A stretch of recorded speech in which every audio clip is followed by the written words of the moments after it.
자, 오늘 말씀 제목을 같이 읽어볼까요? 시작! 네, 오늘은 사람이 해야 될 행동과 하지 말아야 될 행동에 대해서 같이 알아볼 거예요. 우리가 저번 주까지 어떤 말씀에 대해서 배웠죠? 사도행전에 대해서 배웠어요. 7월부터 9월 초까지 사도행전의 1장부터 28장까지 전체 다 배웠다가 오늘은 이제 시편을 거쳐서 에스겔서에 대해서 이제 9월달, 10월달 동안에 알아볼 거예요. 근데 에스겔서는 1장부터 알아보는 게 아니라 23장부터 알아볼 건데 오늘 이 23장의 내용이 우리 친구들이 현대를 살아가면서 기억해야 되는 내용 중에 하나가 들어있어요. 자, 에스겔서는 어떤 책이냐면 주제가 거의 통일되어 있어요. 어떤 거냐면 내가 주 여호와인 줄을 너희가 알리라 라는 거예요. 우리가 하나님이 우리의 주인이고 또 우리 편이시고 하나님이 우리가 함께 하신 것을 그리고 나의 주인이 그리고 내가 모셔야 되는 신이 하나님이신 것을 알아야 된다고 에스겔서 전체 통틀어서 한 60번 정도 기록이 되어 있어요. 이 내가 주 여호와인 줄 너희가 알리라라는 말이 그만큼 중요하다는 것을 에스겔서에서는 60번이나 기록하면서 이야기를 해주고 있습니다. 그래서 우리는 이 시간에 이제 오늘 본문의 주인공인 에스겔서 내용의 암몬이라고 하는 땅에 대해서 알아볼 텐데 암몬이 어떤 땅이냐면 여러분 창세기에 기록된 혹시 소돔과 고모라라는 이야기 아나요? 소돔과 고모라의 주인공이 누구죠? 아빠 이름이 뭐지? 아빠 이름이 롯이라고 하는 사람이에요. 이 롯이 누구냐면 아브라함의 조카입니다. 아브라함의 조카인데 이제 롯과 아브라함이 하나님께서 지정해 주신 땅에 왔어요. 또 동편과 서편을 고르는데 아브라함이 롯에게 먼저 선택할 기회를 줍니다. 그리고 롯은 정말 부자인 땅, 정말 딱 눈으로 보기에도 좋은 땅을 골라서 가요. 그런데 그곳에서 이제 롯이 살고 있는데 그 땅이 점점 악으로 물들어갑니다. 하나님을 믿는 사람보다 하나님을 믿지 않는 사람이 넘쳐나게 되고 많은 사람이 그렇게 됩니다. 그렇게 해서 하나님께서 롯에게 기회를 주세요. 이 땅에 내가 심판할 건데 절대로 너는 너의 집이 불타고 너의 재산이 불타고 뒤에서 어떤 일이 일어나더라도 너희 가족과 피난하여 절대로 이 땅을 돌아보지 말라라고 이야기해요. 그런데 이제 롯이 이 네 가족이 롯과 롯의 아내 그리고 두 딸이 도망을 칩니다. 하나님의 말에 의해 산으로 올라가기 시작해요. 그런데 뒤에서 천둥이 치고 그리고 또 땅이 불타오르고 이런 광경 속에 한 명이 뒤를 돌아보게 돼요. 그게 누구냐면 바로 두 딸의 어머니이자 롯의 아내입니다. 롯의 아내는 뒤를 돌아봐서 소금 기둥으로 변해버려요. 그리고 이 재앙이 끝난 이후에 롯은 두 딸과 함께 피난을 가게 됩니다. 그리고 이 두 딸에 의해서 이제 롯의 자녀들이 태어나게 돼요. 지금으로 생각하면 말이 안 되지. 두 딸이 아버지랑 이제 관계를 맺고 아버지와 딸 사이에서 자녀가 태어나는 거예요. 근데 어떻게? 주변에 다 심판을 받아서 사람이 없는데 그렇게 해서 두 딸에 의해서 이제 자녀들이 태어나는데 첫째 딸의 이름이 모압이고 둘째 딸의 이름이 바로 베남미라고 하는 딸인데 이 베남미의 아들의 이름이 바로 암몬이라고 하는 이름을 가지게 됩니다. 그래서 우리가 보는 성경에 나오는 지도들 중에 보면 이렇게 땅을 구분해 놓은 지도가 있어요. 왼쪽은 이제 12지파에 의해서 나누어진 땅들이고 그 땅이 이스라엘이 남왕국 유다와 북왕국 이스라엘로 갈라졌고 오른쪽에 보면 암몬과 모압이라고 하는 땅이 있어요. 하나님께서 롯의 자녀들을 이제 축복하시기 위하여 주신 땅이 바로 이 암몬 땅과 모압 땅이라고 하는 곳이에요. 그리고 이 암몬 땅과 모압 땅이 누구한테 점령을 당하게 되느냐? 그게 바로 이 여기 나오는 빨간색으로 되어 있는 곳이 바벨론이라고 하는 땅인데, 이 암몬 족속과 모압 족속이 망할 때 이 에스겔서가 그리고 그 이후에 있는 예레미야 모든 것들이 기록될 때에 바벨론에 의해서 점령당한 땅이 현대 지도로 보면 저기까지 이렇게 펼쳐져 있어요. 아시아 지역부터 이집트 지역에 걸쳐서 바벨론이라고 하는 대왕국이 저렇게 땅들을 점령하고 다니게 됩니다.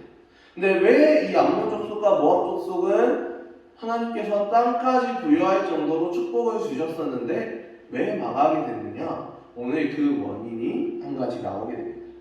하나님은 에스겔에게 암몬 족속을 향해서 오늘 2장 2절에 이야기하라고 합니다. 너의 고개를 암몬 족속에게 돌려서 내가 전하는 뜻을 이야기해라. 그 뜻이 뭐냐면, 너희는 사람이 슬픈 일을 겪었을 때 비웃지 말고 너희는 사람이 기쁜 일을 겪었을 때 시기하지 말라는 거예요. 근데 이 말은 오늘날 사람들을 봐도 똑같이 적용되는 걸 볼 수 있어요. 어떤 사람이 시험에서 1등을 했어. 어떤 사람이 나랑 같이 대회를 나갔는데 그 사람만 상을 받고 나는 순위에 들지도 못했어. 그럼 사람들이 기본적으로 생각하는 게 축하한다는 마음일까요? 질투하고 시기하는 마음일까요? 사람은 기본적으로 조금 부정적인 생각을 가지게끔 만들어져 있어요.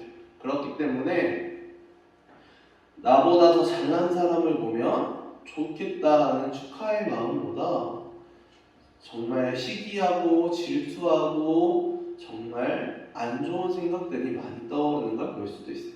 그리고 나보다 안 좋은 일을 겪고 있는 사람을 보게 되면 그 사람을 위로해주고 위해주는 게 아니라, 기도해주는 게 아니라 그 사람을 보면서 내가 즐거움을 느끼고 내가 더 미안해 삼고 그리고 더 그 사람이 비참해지도록 비웃고 그렇게 해요. 우리 친구들도 게임을 하다 보면 이제 내 친구가 지고 있어. 그러면 그 친구를 위로해 주나요? 아니죠. 옆에서 약 올리고 놀리고 짜증나게 하고 여러 가지 하는 모습들을 볼 수 있어요. 이런 것처럼 요즘 현대사회를 살아가는 사람에게는 다른 사람을 위하는 생각보다 이제 나의 중심, 나와 그 사람을 비교하여 평가하는 모습들이 많이 나타나는 걸 볼 수 있어요. 그런데 이게 오늘날뿐만이 아니라 3,000년 전에, 약 3,000년 전에 에스겔서가 기록됐던 암몬 땅과 모압 땅에도 이 모습이 나타나는 걸 볼 수 있어요. 옛날에 저희 속담을 보면 사촌 이 땅을 사면 배가 아프다는 말이 있는 것처럼 암몬 족속들도 그런 마음을 가득 찬 족속이었어요. 그래서 남이 힘들고 어려운 일을 겪을 때 잘됐다고 비웃는 사람들이 많이 있었어요. 다른 사람이 잘되면 배 아프고 그 사람들이 못되면 잘됐다라고 악올리는 그런 사람들로 가득 차 있었습니다. 그래서 하나님은 이런 것을 굉장히 싫어하셨어요. 하나님은 이것들을 보고 이제 그 암몬 족속을 심판하실 정도로 잘못된 행동이다라고 오늘 본문을 통해서 말씀하고 계시는 거예요. 우리 친구들이 아무런 생각도 없이 그냥 가볍게, 정말 악의 없이 가볍게 내뱉는 그 말들도 잘못된 행동이다라고 이야기하는 거예요. 나의 중심으로 생각하는 게 아니라 다른 사람을 위로할 수 있고, 그리고 다른 사람이 기쁠 때 나도 같이 기뻐하고, 다른 사람이 슬플 때 나도 같이 위로해 줄 수 있는 마음을 가져야 되는데, 다른 사람이 안 될 때 내가 기뻐하고 다른 사람이 잘 될 때 내가 슬퍼하는 그런 반대되는 개념을 가지고 산다면 하나님께서 그것은 정말 이 세상에서 잘못된 생각을 가지고 있고 잘못된 행동을 하는 것이다 라고 말씀하고 계세요. 그래서 오늘 에스겔을 통해서 말씀하십니다. 남이 힘들 때 좋아하는 것이 아니라 힘들 때는 같이 힘들어하고 기쁠 때는 같이 기뻐해야 한다라고 이야기하시는 거예요. 기쁨은 나누면 배가 되고 슬픔은 나누면 절반이 된다는 말이 있는 것처럼 에스겔에게 너희가 자꾸 그렇게 행동을 하면 내가 너희를 심판할 것이다 라고 경고의 메시지를 에스겔을 통해 이 암몬 땅에 전하고 있는 겁니다. 또한 4절부터 보면 이스라엘을 비웃은 암몬 족속 역시 이스라엘을 점령했던 바벨론 땅에 점령당한다라는 것을 예언하고 계세요. 암몬의 수도인 라빠라고 하는 곳은 다른 민족에게 거처를 빼앗기고 양식과 재물을 그 땅에게 바치게 될 것이다 라고 예언하고 있는 것입니다. 너희가 계속 옆에 있는 너희의 고향이었던 이웃 땅인 이스라엘이 점령당해서 분열되는 것을 보고 그것을 같이 슬퍼하고 기도하는 게 아니라 너희가 비웃기만 한다면 너희 땅도 결국에는 그 바벨론 땅에게 점령당하고 나라를 빼앗기게 될 것이다. 너희가 다 죽게 될 것이다 라고 예언하게 하신 거예요. 그래서 이런 일들이 절대 일어나지 않도록 암몬 땅에게 먼저 경고를 주시는 겁니다. 우리는 다른 사람의 조롱이 견디기 힘들어 안갚아하고 싶은 마음이 가끔 생기긴 합니다. 내 친구가 나한테 약올리고 얍삽하게 굴고 나를 짜증나고 화나게 만들어. 내가 힘들어 죽겠는데, 나는 져서 짜증나 죽겠는데 거기서 다음에 해보자라는 얘기가 아니라 더 약올리고 전내라고 비웃으면서 나를 약올려. 그러면 사람은 기본적으로 이제 화가 나고 짜증이 나는 마음이 먼저 나타나기도 합니다. 그런 것처럼 사람은 소심하면서도 내가 평소에 다른 사람에 대할 때 소심하거나 조금 뒤로 빼는 그런 경향을 가지고 있어도 마음속에는 어딘가에는 풀어야 하는 불같은 마음을 가지고 있는 것이 기본적인 사람의 모습입니다.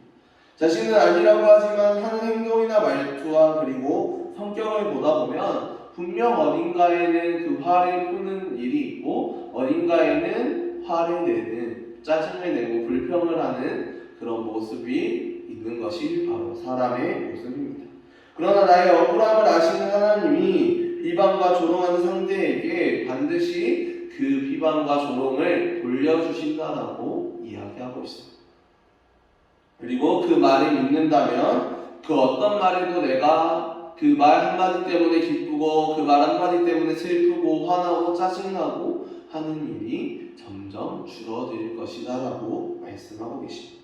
하나님께서 나 대신에 그 사람에게 내가 겪은 이 힘듦, 내가 겪은 이 슬픔을 그 사람을 깨닫게 하시고 그리고 또 그 사람이 그것을 깨달음으로 그 마음을 고쳐나갈 수 있게 해주신다라고 믿으면 내가 하나님 안에서 평화롭지, 내가 하나님 안에서 기쁘지, 내가 하나님 안에서 슬픔 없이 평온한 삶을 살아갈 수 있다는 것.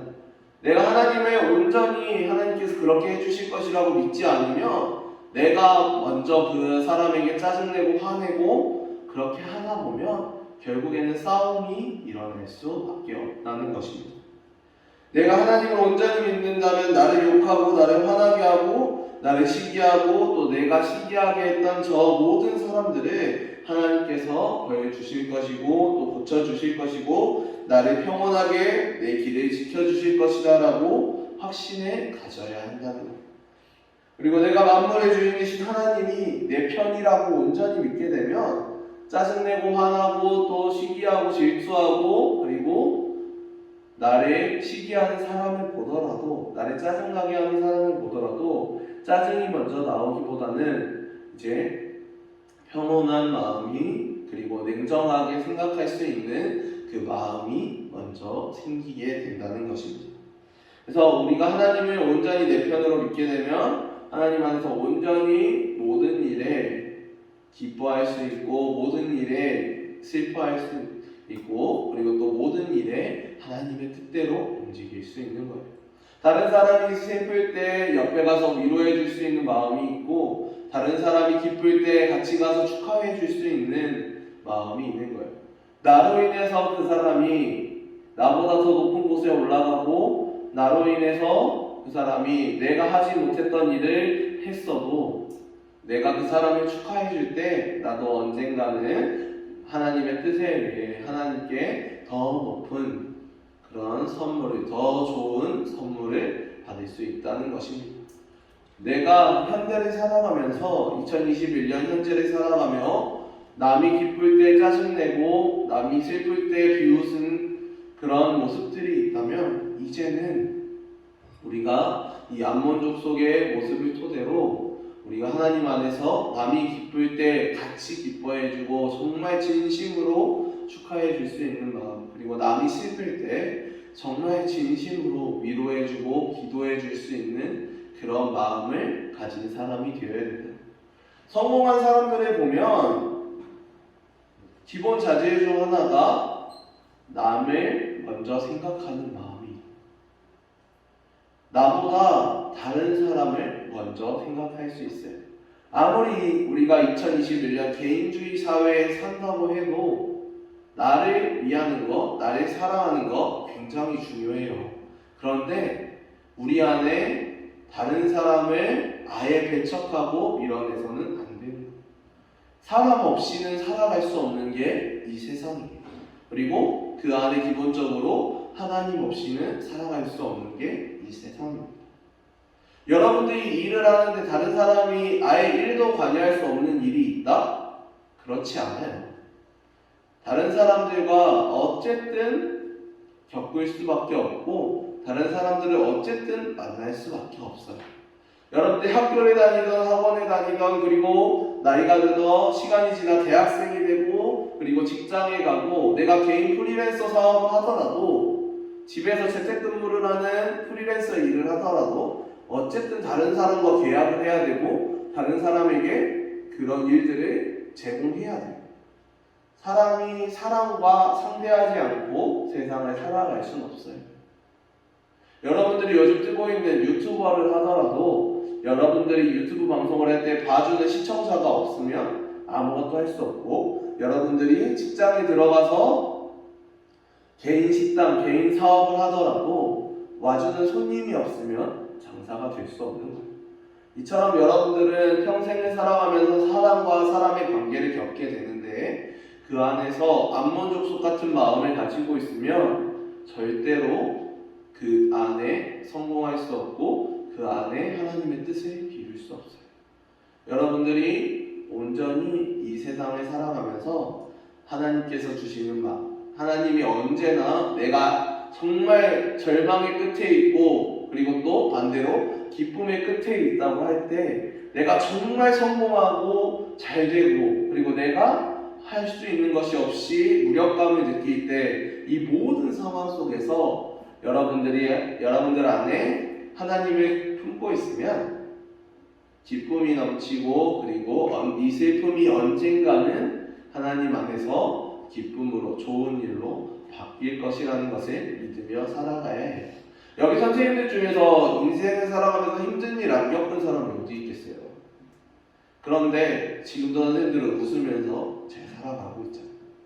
그런 것처럼 우리 친구들도 항상 마음속에 긍정적인 마음을 가지고 내가 하나님의 편이고 하나님이 내 편이라는 마음을 가지고 살아갈 수 있는 그런 중고등부 친구들이 되시기를 소망합니다.